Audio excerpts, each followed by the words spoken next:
Now let us see what are the sequential steps in making a sand casting. How we can make a sand casting? Let us see that what are the various steps involved.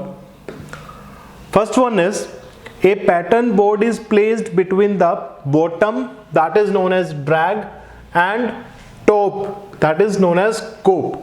Right? In a two box system we have a drag and cope. So we will place a pattern board in between the cope and drag half of a flask with the bottom side up. Right? We will make the bottom side up and we will place a pattern in between that.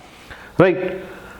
After that, sand is then packed into the drag half of the mold. Right? We will pack the sand in the drag half.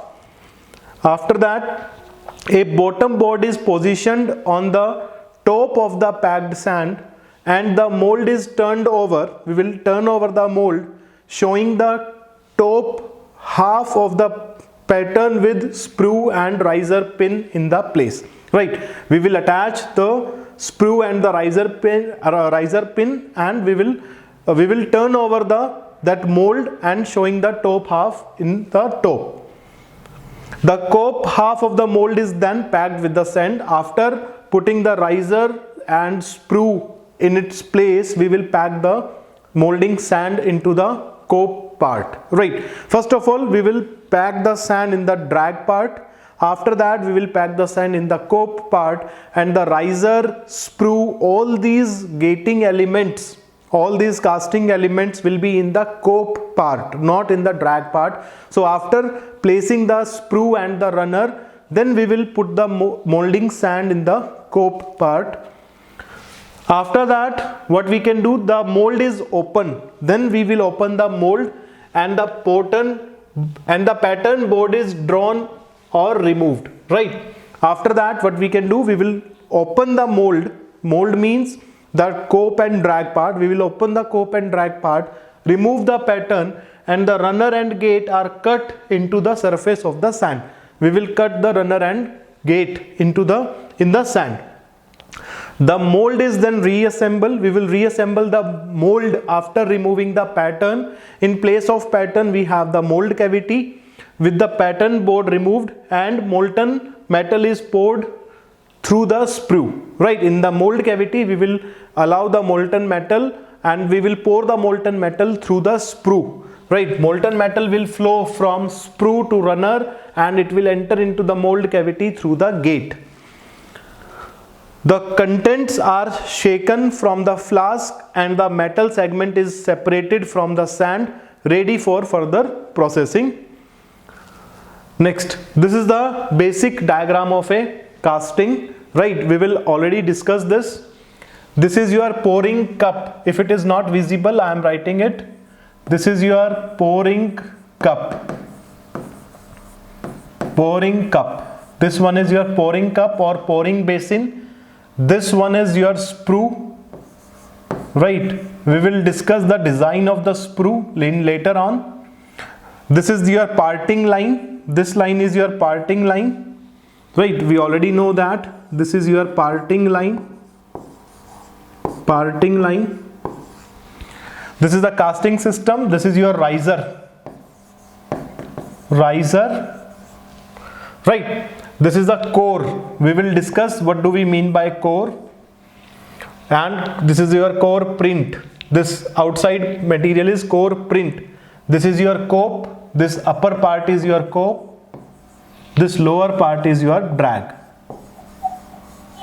And this one is your, this one. If I shade the portion, this one is your mold cavity. This product we want. This one is your mold cavity. This is the riser. Right? And this one, if I can write here, this is your runner. This is your runner. Right? This is your runner.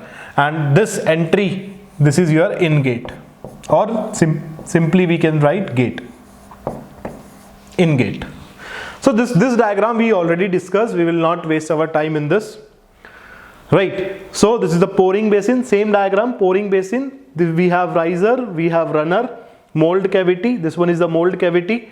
This is the sprue from which the metal is entering. and this is the core. Core is used to make the hollow portion in the casting product. This is the riser, these are the vent. Vent is a casting defect, we will discuss. This is cope and drag. This is the ladle. Ladle is used to pour the molten liquid into the pouring basin. This is your ladle. Ladle. This is your ladle. Right, from here we will pour the molten metal into this pouring basin. Molten metal will enter into the pouring basin, then through the sprue, then through the runner, then it will enter into the mold cavity. So this is the basic diagram of the casting. Next we will discuss about some of the casting terms. Right, these are the important things. We will discuss about some of the casting terms. First one is your flask. First casting term is known as flask. A molding flask is one which hold the sand mold intact. Right, we have a flask which will hold the sand mold intact. It is made up of wood for temporary application or metal for long term use. We have a flask in which we will keep that sand mold, the mold which we will make with the help of pattern, which we will make a mold. The mold is having a mold cavity, sprue, runner and all, in which we will pour the molten liquid, and that complete setup is placed in a flask, and that flask is made up of wood for temporary use, and if you want to reuse that mold again and again, then it will be made up of metal. Second one is drag. We know that drag is the lower molding flask. Next is your cope. Cope is the upper molding flask. Next we have cheek. Right, in the 3-layer system we have a cheek also. Cheek is the intermediate molding flask used in 3-piece molding. In the 3-piece molding we will use cheek as a intermediate part. Something like this. Right, we have, this is the diagram. So we have, this is the cope, this upper part is cope, this intermediate part, this is your cheek, this intermediate part is cheek, and this lower part is known as drag. This lower part is known as drag. This is your sprue. If I can write, this is your sprue, and this is the mold cavity. This is your mold cavity. Right, and here we have molding sand. This is the mold cavity.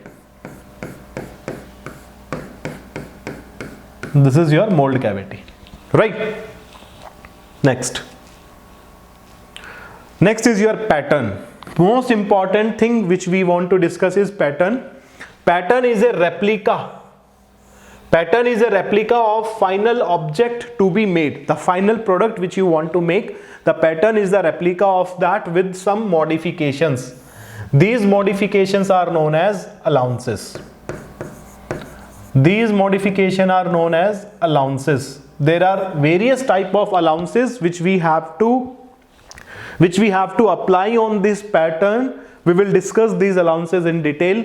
Pattern is the replica of the exact replica, right? If you want to make this as a casted product, so pattern will be like this only. The shape, size and each and everything will be of this product which you want to make. It's the exact replica of the final object. With some modification, we have to apply some of the allowances on this pattern. Parting line. Next one is your parting line. This is the dividing line between two molding flasks, that is made up of, that makes up the sand mold, right? It is a simple dividing line. Next one is your bottom board. This is a board normally made of wood which is used at the start of the mold making. When you will start the mold making, then we have some board which is made up of wood, right? That is known as bottom board. Next is your molding sand. Next one is your molding sand. Molding sand. The freshly prepared refractory material, it is known as a refractory material used for making the mold cavity. This is the known as molding sand. It is a mixture of silica. We will have some silica in it, clay and moisture in a appropriate proportions. We will mix the clay, moisture, that is the water, clay, water and silica in a proper proportion. Then we will have a molding sand. This sand is used to make the mold. Right, we have various type of molding sand we will discuss. Next is known as baking sand. Baking sand. Baking sand is made up of used and burnt sand. Right, the sand which is burnt, that is known as baking sand. Next is core. You have to remember this, which we already discussed. Core is used to make a hollow cavity in the casting. If you want to make, suppose this product you want to make, suppose there is a hole, that is a hollow tube. Suppose you want to make this pen, and through this we have a hollow cylinder is there. So you want to make this, that can be made with the help of core. Hollow cavities can be made with the help of core. Right, in a casting product, if you want to make a hollow cavity, then we can use the core. Next is after core we have pouring basin. Right, if you remember, we have a pouring basin. Pouring basin is a small funnel shaped cavity at the top of the mold into which the molten metal is poured. Right, it is a funnel shape. Pouring basin is a funnel shape in which we will pour the molten liquid, and that molten liquid from the pouring basin will flow through the sprue, then runner, then gate, and then into the mold cavity. After mold cavity it will go to the riser. So that is the pouring basin. Next is sprue. The passage through which the molten metal from the pouring basin reach the mold cavity, that is known as sprue. After that we have a runner. The passageways in the parting plane, simple, remember it is a passage in the parting plane through which molten metal flow is regulated before they reach the mold cavity. Right, we have to regulate the flow of the molten liquid. We will discuss it in detail, why we want to maintain or why we want to regulate the flow of the molten liquid, and that regulation of the molten metal flow will be done by the runner, which is in the parting plane. That passage is in the parting plane. After that we have a gate, or you can say in gate. In some of the books it is written as in gate. The actual entry point, this is the actual entry point. Actual entry point through which molten metal enters the mold cavity in a controlled rate, which is controlled with the help of runner, and this gate is the actual entry point in which the molten metal enters the mold cavity. Right, next is your chaplets. Chaplets are used to support core inside the mold cavity. Right, these are used to support the core inside the mold cavity.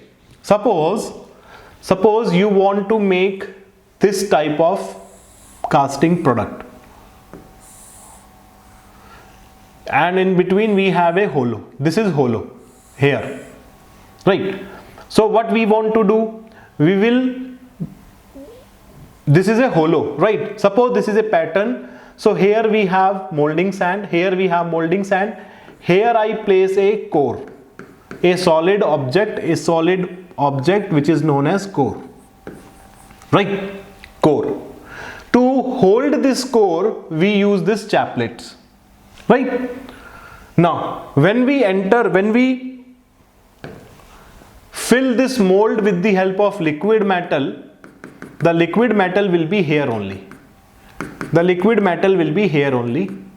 After it solidifies, this metal will solidify, you can remove this core. This core can be removed and you will get a hollow space here. To hold this core we will use this chaplets.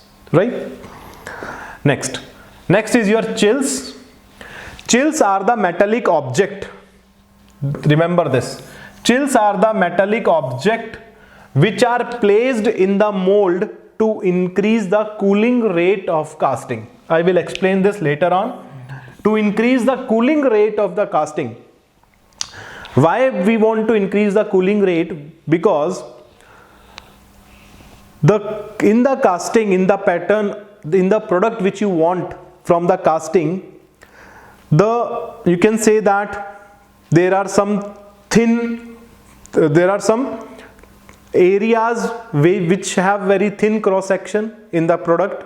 We have some areas which are having some thick cross sections. Now the cooling rate will depend upon the volume of the casting, the surface area of the casting, right? And we want a uniform solidification rate. We want a uniform solidification rate in the casting. Why? Because the solidification rate will regulate the grain size, right? The grain size in the casting product will be regulated with the help of solidification rate. We will explain it, right? We want a uniform solidification rate so that the grain size will be uniform throughout the casting, throughout the casted product. So to increase the cooling rate of those areas, of some areas which we want to increase the cooling rates, so these cooling rate will be increased with the help of chills. Chills are the metallic objects, right? We will explain this, that which metal is used to make this chill and which metals are used to make this chaplets in detail in later on. Next is your riser. Riser. It is a reservoir of the molten metal. Remember this. Riser is a reservoir of the molten metal provided in the casting so that the hot metal can flow back into the mold cavity when there is a reduction in volume of metal due to solidification.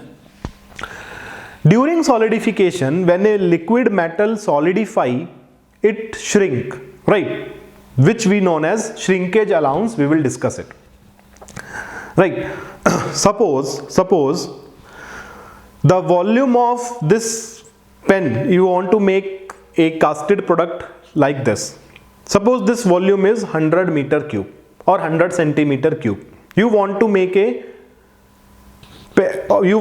this casting product whose volume is 100 centimeter cube. If you make the pattern of 100 centimeter cube, then you will pour the liquid metal of volume 100 centimeter cube. But when this liquid metal will solidify, it will shrink. Suppose after shrinkage,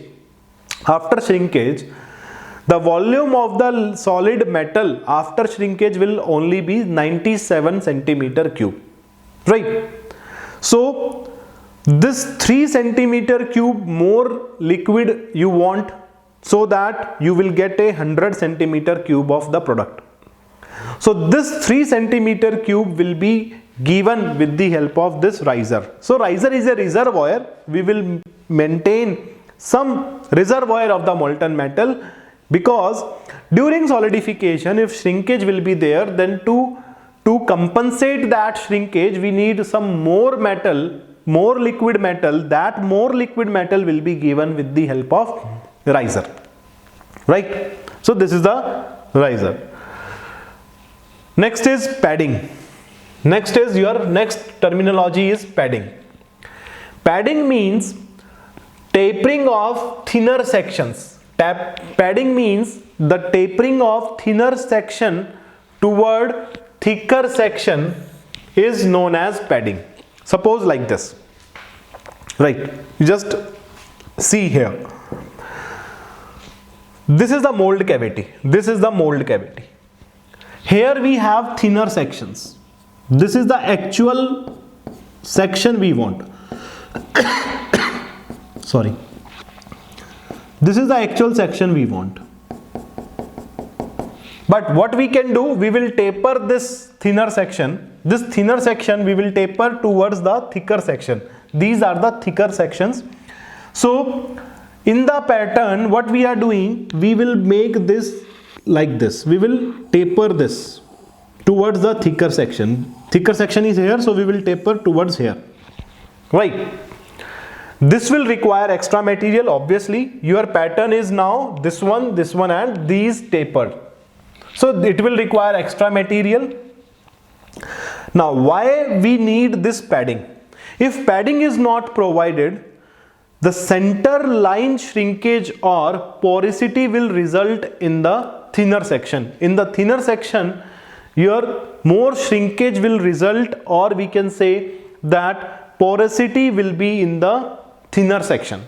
So thinner section will always be tapered in the pattern, and after solidification you can remove these extra material. This extra material you can remove. This extra material you can remove. This one, right? With the help of some turning operation or with the help of some cutting operation, you can remove this extra material. So this is known as padding, right? Stop.